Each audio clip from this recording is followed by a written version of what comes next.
Games and their storytelling have always been a place we come to for the magic of human connection. And yes, we are headed into increasingly weird times. Morally depraved CEOs are attempting to cut corners and erase the human footprint from the games we play by replacing creative talent with Gen AI slop and insisting it's the way forward. But we are still leaving 2025 gripping tighter than ever to hope for the future of gaming. And that's because the best games we played this year were the ones where we gazed into the screen and on the other side could feel the shape of another person or a whole team of people gazing right back. It might come as no surprise then that this is the most indie-heavy GOTY nominee list we've had since starting VGG. Besides one publishing deal, our nominees feature no corporate meddling, no AI-driven development, just people making their dreams come true and laying themselves out for the scrutiny of gamers everywhere. This year's nominees explored deeply human experiences that resonated strongly with us. Familial trauma, grief, the burden of expectation, the fear of the unknown, and the ever-present anxiety of time passing us by. They're games that we believe should be played and experienced as widely as possible. With that in mind, we present to you our 10 favorite games this year, otherwise known as VGG's 2025 Game of the Year nominees, otherwise known as games you've got to add to your must playlist immediately after the video ends.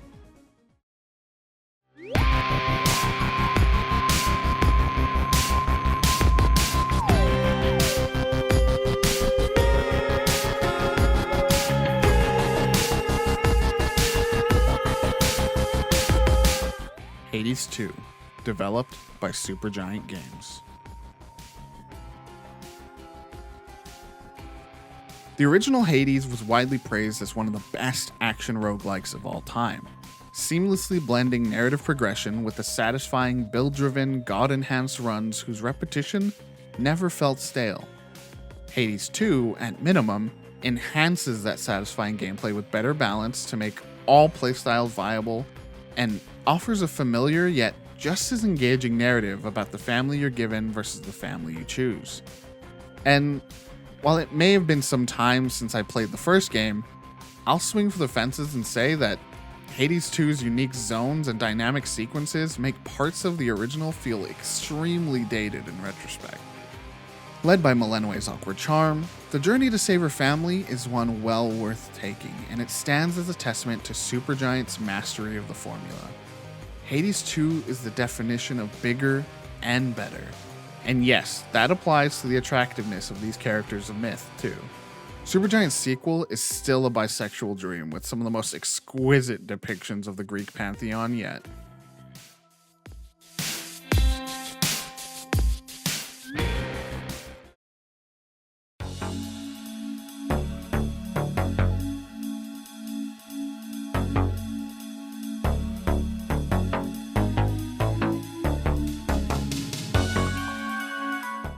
Look Outside, developed by Francis Coulomb.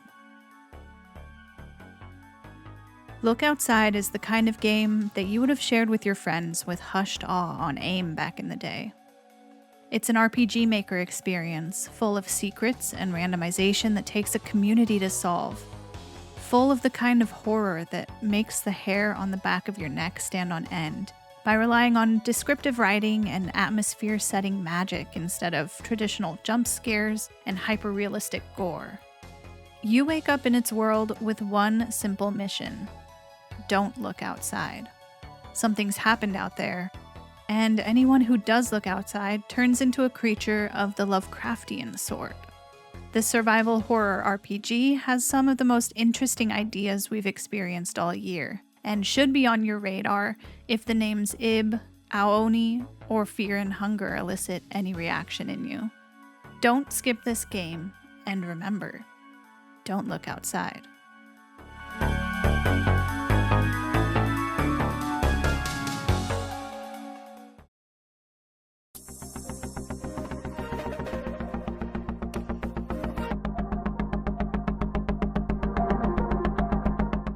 Dispatch, developed by Ad Hoc Studio.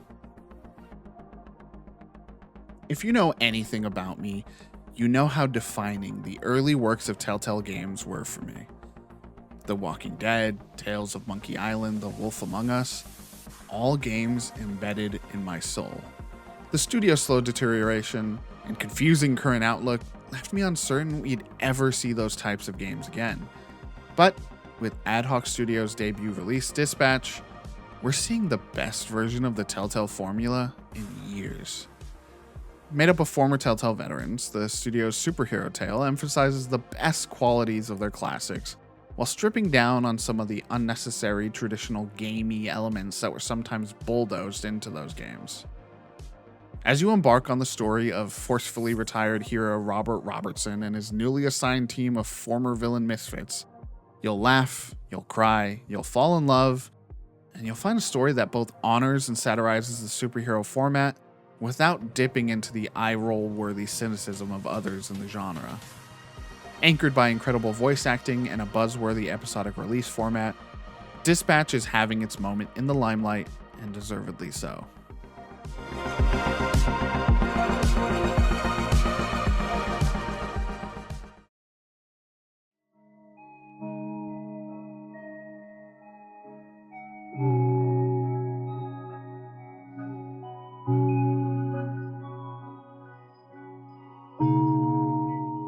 Many Nights a Whisper, developed by Deconstruct Team and Selkie Harbor.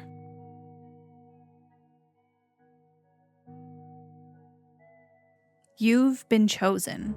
10 years of training. 10 years of learning. Dreams draped out of a tiny hole in a wall begging to be fulfilled. You must make the shot to fulfill those dreams, to live up to your purpose, and to honor their expectations. It's all in your hands. Don't mess it up.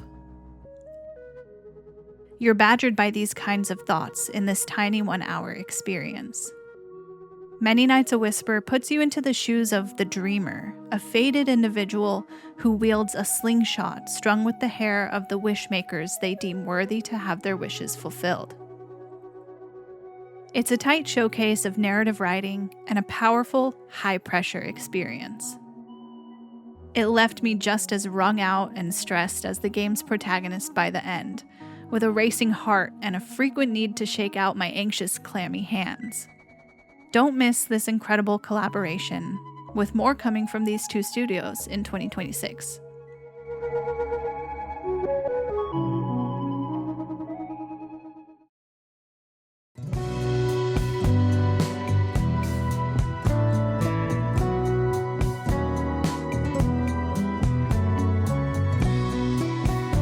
Demonschool, developed by Necrosoft Games.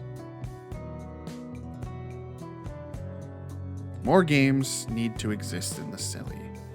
More games need to feature demented demons, and more games need to blend horrifying monsters with the hilarity of the mundane.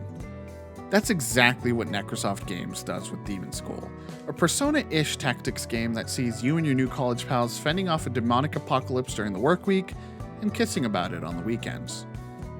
It doesn't try to take itself too seriously, it's effortlessly funny, and it features a planning and execution-based tactics combat system that I absolutely fell in love with. It looks and feels like a long-lost PS1 game that you'd find at the bottom of a dusty cardboard box full of Japanese imports that, upon playing, immediately becomes your whole identity. Full NeoCities fan page level of obsession and all.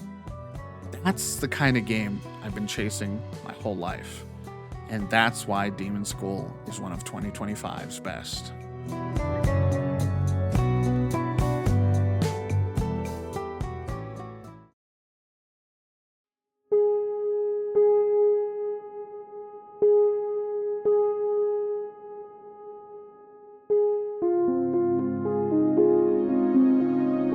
Goodnight Universe, developed by Nice Dream.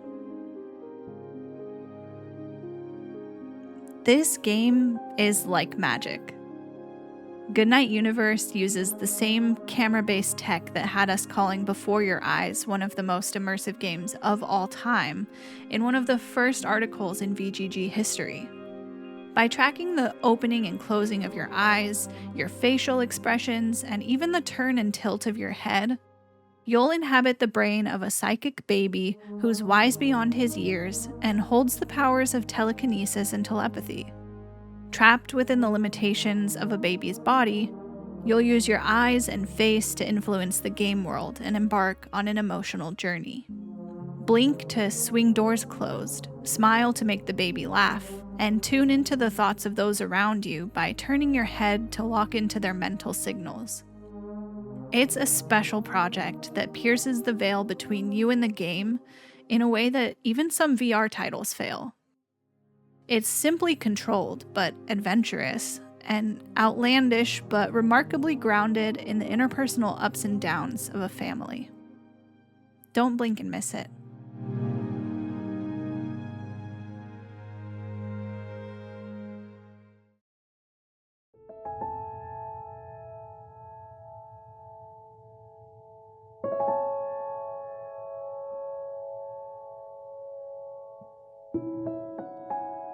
Wanderstop, developed by Ivy Road. As the grip of capitalism tightens on us all, there are very few of us left who don't intimately know the feeling of burnout. The feeling that even your passions, even your areas of mastery are starting to slip from your grasp. The feeling that all you can do is push yourself even further to the point that you might break to achieve your dreams. Only then you can rest. But you do inevitably break, and your dreams feel even further than ever. That's what Wanderstop is about. This tea shop simulation places you within the well-worn boots of high-strung Alta, a warrior who can no longer pick up her blade. As you brew new cups of tea for others who find themselves pulled into this pasture, the healing slowly starts to seep in. Or steep in? I don't know, tea stuff. It's therapeutic, cozy despite itself, and it's likely to leave you feeling equal parts exposed and comforted by the time credits roll.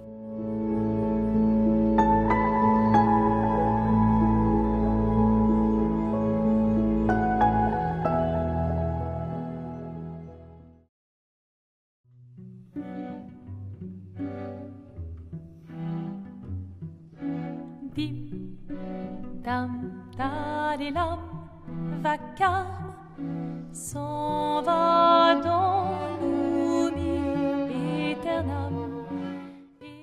Clair Obscur, Expedition 33, developed by Sandfall Interactive. Much has been said about the surprise hit that is Clair Obscur. Its heart-wrenching story about fighting for the prosperity of future generations in the wake of impossibly dire odds captured millions of hearts this year. Its dodge and parry-based active RPG battles elevated the timing-based action of Paper Mario into something almost Souls-like in execution, and the eclectic soundtrack blew all our ears off. But we want to make sure we shine the spotlight on our favorite part of this game: how weird it is. It embraces the goofiest parts of the PS2 era JRPGs that inspired it, leaning on the team's earnestness and all-in execution on all levels. It can't be overstated what Sandfall and their collaborators have pulled off here, creating a game that breaks through the mainstream and easily competes with the AAA space. They are paving the way for other dreamers grinding away at bigger studios. And the game said it best. Expedition 33 is for those who come after.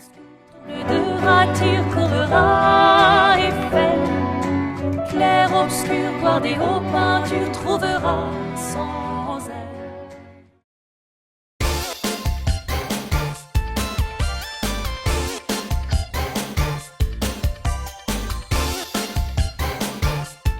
Consume Me, developed by Jenny Zhao Shah, AP Thompson, Jian Lee, Violet WP, and Ken Koda Snyder. The empathetic potential of gaming is one of the reasons we love video games so damn much. The power to transport you into another's shoes to showcase how alike we are, feels like it specifically thrives in gaming over other forms of entertainment.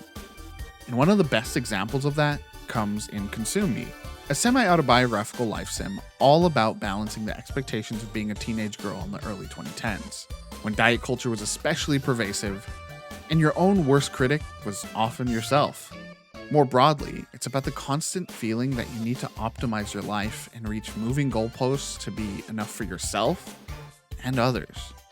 Through WarioWare-esque minigames and sims like meter management, you'll manage Jenny's homework, diet, extracurriculars, chores, and dating life. And you'll giggle and cry on a journey of self-reflection that's stylishly told with buckets of pluck and charm.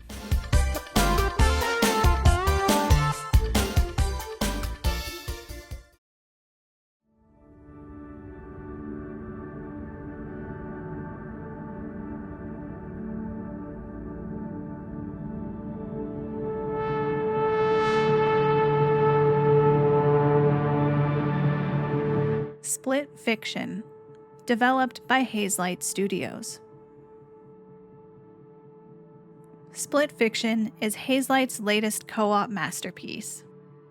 It's a showcase of over a decade of learning how to craft the most unique co-op experiences, as well as a narrative takedown of generative AI and the greedy CEOs who uplift the heinous theft-based technology. Mio and Zoe's journey is so emotionally fulfilling. The narrative setup is built for surprising gimmicks, and it almost always pays off. And to our surprise, Joseph Fares was kinda right when he promised that the endgame featured something that had never been seen in games before. It was fucking awesome. That whole final chapter. It was really fucking cool. We love sharing games with others. It's why we started Video Games Are Good, to make sure more people knew about more games. And games like Split Fiction are built from the ground up to be shared. Nate and I had a blast playing this together, laughing and crying and groaning in equal measure, as only the best co-op games can make you do.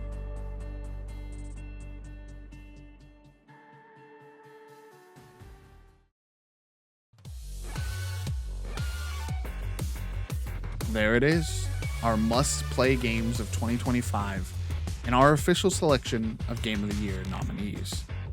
We'll be pondering each game's impact on us over the next month before finally landing on a winner that we'll reveal in our big end-of-year stream in December.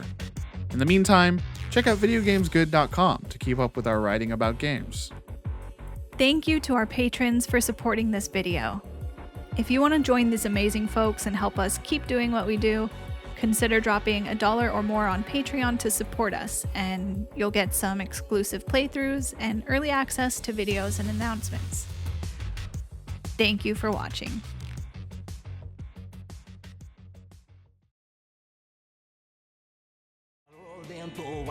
I'm a bitch. My name's Robert, such a bitch whose name is Robert. I'm a bitch, yeah, I'm a bitch.